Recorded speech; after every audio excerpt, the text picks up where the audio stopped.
The Mike Hosking Breakfast, 6 to 9 weekdays on News Talk ZB. And Peter Gordon is back with us. A very good morning to you. Oh, good morning. Thank you. And lovely to see you. Now, we've been wanting to get you in for ages for a variety of things, and some of the things I've observed over the holiday period in terms of the hospitality industry and who's doing well and who isn't and how you can do well and so on and so forth. Turns out you're into the meatballs these days. Yeah. And for people watching this on a video, they can see the meatball that you've created, which is really a meatball plus a whole lot of accoutrement. It is. It's a mini meal, I think. It is very, very much so. Yeah. Can you go wrong with a meatball? Yeah, I think a meatball could be really firm and not pleasant to eat, quite dry, depending on the meat, if it's made from meat that you've got in it. You could have something that's just too floppy, like not firm. Flavouring always, seasoning always. So yeah, there's a lot you can do wrong. What have you got here, by the way? This is Wagyu beef, so it's the first grass-fed Wagyu from around the country. And there's spices, there's ginger, and there's nutmeg, and that's a little nod to the meatballs that this whole festival is based around in Hastings. Yeah. Is sort of a Dutch thing, and they use a lot of nutmeg in their meatballs, so there's some of that in there. So where do you go as an expert in this particular field? So nutmeg, does it stand out with all that you've got going with that meatball? Interesting you say that, because last night when we ate these, I thought, dial up the nutmeg. Yeah, there's nutmeg, and it's an interesting thing because we think of nutmeg as something you'd have on a custard tart or a dessert, but in lots of parts of the world it's used in savoury food as well. Okay, what's the history of the meatball? This Meatball Festival is based around these Hawke's Bay meatballs that are basically a mince that you cook off. You thicken with a bechamel sauce, you chill it, you roll it into balls. So at this point it's like a ball of bolognese. Yeah. And then they flour, egg wash and breadcrumb it and deep fry it. So it's like we would call it a croquette. Okay. Yeah, if you think of a croquette, that's sort of the Hastings meatball. And that was, I believe, a German immigrant who brought them to Hastings, and they became legendary, and now heaps of people do them. Everybody has a meatball experience in their life, don't they? I mean, yeah. It's what mum made. It's how you do it. It's so on. You can put it on the barbie and cook it. So the rest of what's going on there, what have you got on top of it? On top there are some red onions pickled in a little bit of vinegar, and kawa salsa verde, so there's capers and fresh kawa, dried kawa, horseradish, crispy shallots on top, and then a strained yogurt labneh whipped up with olive oil down the bottom. Yeah. How did you make that up, that whole thing? Yeah.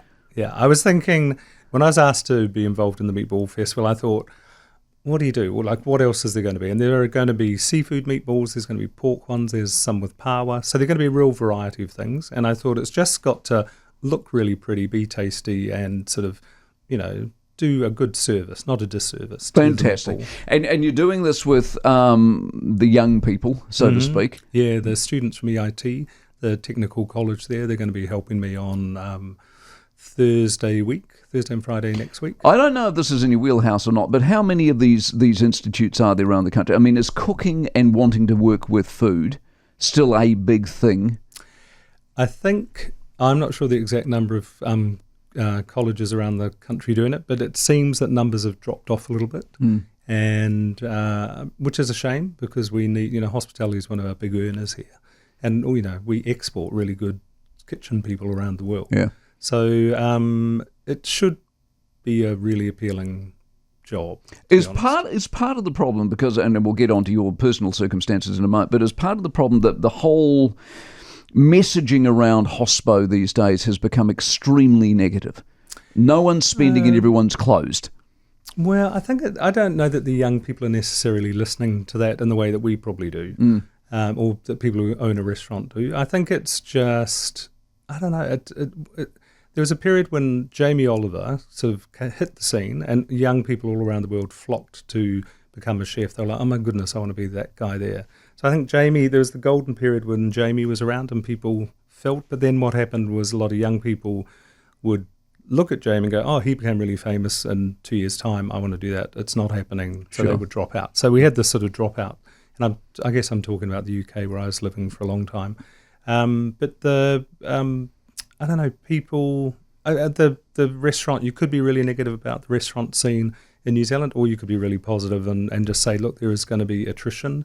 There are going to be a lot of people who, there are a lot of people having really tough times, and there are people closing. Every day there's something, you read in the paper, an institution or something is shut down. But at the same time, there are lots of new places opening, and there are lots of young people who've come back to the country, or people who have decided to do something else, or a restaurant's gone under, so someone sees the opportunity and opens it up. So it's always a give and take. There's always lots going on. That's why I can't get my head around. There was a group, I think they're called the U Group in Wellington, and they were closing something the other day, and one of them was a fine dining establishment. They'd worked out that fine dining wasn't their thing, so they're going to do something else. But the totality of the piece I was reading was they'd actually opened 6 but closed 3. Mm-hmm. So therefore that's expansion in simple maths. How much of that goes on? So in other words, there's a churn within the industry, and that's just the industry.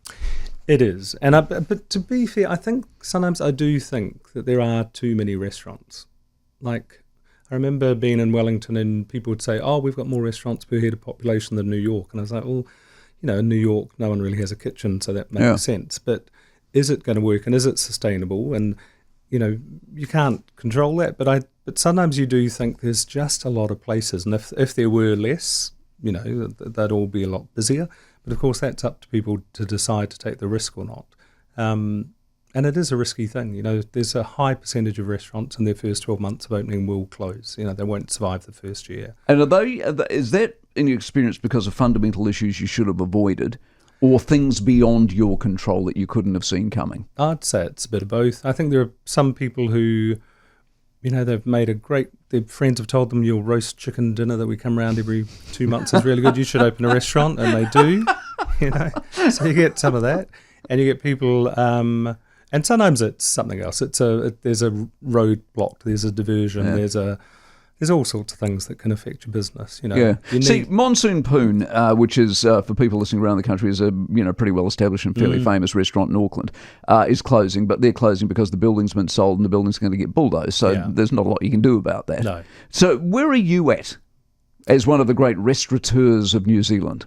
I think my restaurateur days may have ended, really. I mean, we vacated our building because it's being developed and we're not part of the future of that. So, we had to figure out what we're going to do with that. And with Homeland itself, Homeland was more than just the restaurant. For us, Homeland was a cooking school. Homeland was a place where we did work with producers, and we did a lot of charity work with communities. And that was, for me, it was the perfect job. It was like, after all these years in the industry, I'm now finally in a place where all this good stuff, not just cooking the fancy food and put it on a plate, was happening. But we've decided, we've been looking around, we've had a few sites offered to us, and we've looked at them and thought, do we want to do this? Do we want to take on this risk? Do we want to sign up another 5, 8, 10-year lease with someone? What's our risk? What do we want to do? And I thought, actually, the stuff that I really loved at Homeland is the producer work, is producing goods, our own Homeland products and stuff. And that's the stuff that we're going to focus on. So moving forward, we won't have bricks and mortar. We'll just do consultancy where I can go into a space and I can give my years of wisdom, hopefully, and and impart really good information and good stuff, but not take on the risk of the landlord. And is that what's that a reflection of, just where you're at in life as opposed to the industry or anything else? I think it's where I am. Yeah, it's where I am. I'll be 62 shortly, and I've sort of done most of the things that I ever wanted to do. Like I've done restaurants in different countries. I've cooked amazing dinners. I've done ranges of food for this, and it's really just what do I want that's a bit less stressful, that is quite fun, that doesn't carry a lot of risk with it. And I think sort of consulting, working on a range of products, Homeland products, still doing producer work. We would often have at Homeland, you might get the Pacific Trade Investment would bring 5 nations into the country, into Homeland, and we'd sort of work with them. So it's now looking and thinking, maybe what I can do is some outreach work, going to other places and, doing that. Fantastic. Well, let me grab this plate.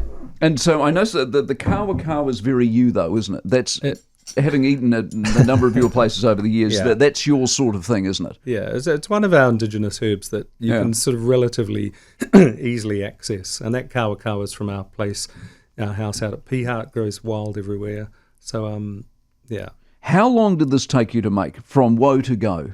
I made that yesterday, probably in an hour or so, less than an hour. I mean, I'd had the idea, I'd had the concept, put it all together, did a bit of shopping, got home, and then, the yogurt had to be hung overnight, onions had to be pickled for a couple of hours, but...